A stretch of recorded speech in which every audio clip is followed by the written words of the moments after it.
अब जो चीज हम यहाँ पे डिस्कस करने जा रहे हैं वो यहाँ पे दो बेसिक चीजें हैं। नंबर वन, जिसको हम कहते हैं सेव, और नंबर टू, जिसको हम कहते हैं सेव एज। ये दो ऑप्शंस हैं जो कि अपने डॉक्यूमेंट को, अपनी फाइल को सेव करने के लिए यूज की जाते हैं।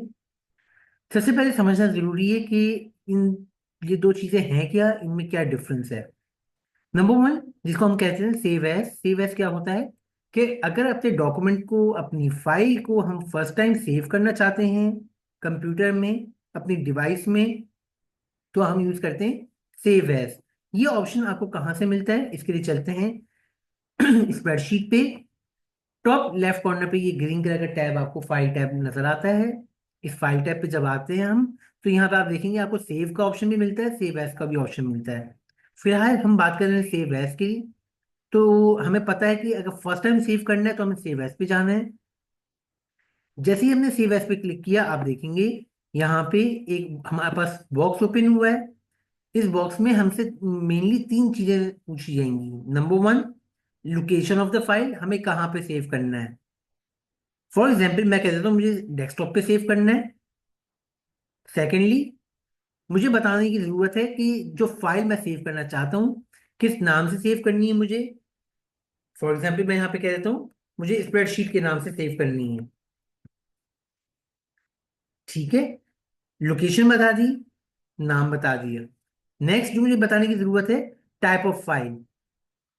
अब आप देखेंगे यहाँ पे कितनी टाइप की फाइल्स हो सकती हैं जिसको मैं सेव करूँ। एक ही चीज को कितनी टाइप में सेव कर सकता हूँ। अभी इस वक्त जो रिक्वायरमेंट है वो प्री सिलेक्टेड है, जो कि है एक्सेल वर्कबुक, मुझे इसी में सेव करना है। अगेन बताया जा रहा है आपको, तीन चीजें आपसे पूछी जा रही हैं: location of the file, name of the file, and type of the file.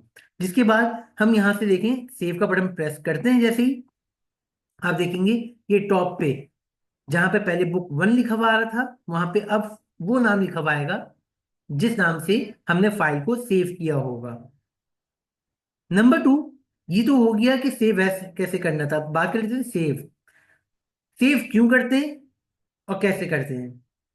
अगर हमने कोई डॉक्यूमेंट बनाया है और उसको सेव भी कर दिया है, जैसे कि अभी थोड़ी देर पहले हमने किया, अगर हम कहें कि हमने इसी के अंदर मजीद कुछ एडिटिंग की है, कुछ चेंजिंग की है, और इसी चेंजिंग या एडिटिंग को हम इसी के अंदर रहते हुए इसके अंदर ही सेव करना चाहते हैं, तो फिर हम सेव एज नहीं करेंगे दोबारा से, बल्कि हम सेव का बटन यूज करेंगे जो कि आपको मिल जाता है फाइल टैब के अंदर, सेव एज से ऊपर।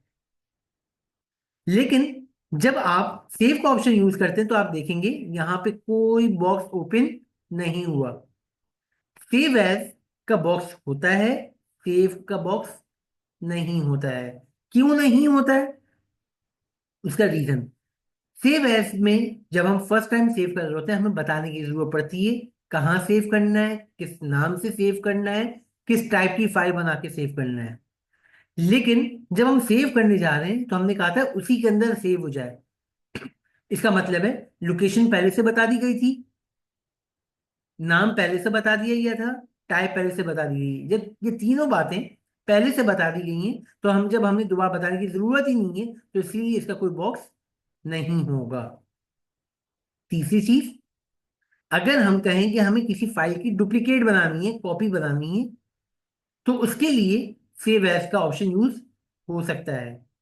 मान लीजिए कोई एक फाइल बना दी गई है जिसके अंदर एक पर्टिकुलर फॉर्मेट यूज किया गया है, और अब हमें वही फाइल किसी और मकसद के लिए दोबारा यूज करनी है, तो हम बजाय इसके कि दोबारा वो पूरा फॉर्मेट बैठ के दोबारा बनाए, हम उसी फाइल की डुप्लीकेट क्रिएट कर सकते हैं, और डुप्लीकेट क्रिएट करके उसमें सिर्फ डेटा चेंज कर सकते हैं, फॉर्मेट हमें बना बनाया मिल जाएगा। जिसके लिए हम यूज करेंगे सेव एज का ऑप्शन, जहां पे हम डुप्लीकेट क्रिएट करने के लिए नाम चेंज कर सकते हैं, चाहे तो लोकेशन चेंज कर सकते हैं, या जरूरत पड़ने पर टाइप भी चेंज कर सकते हैं।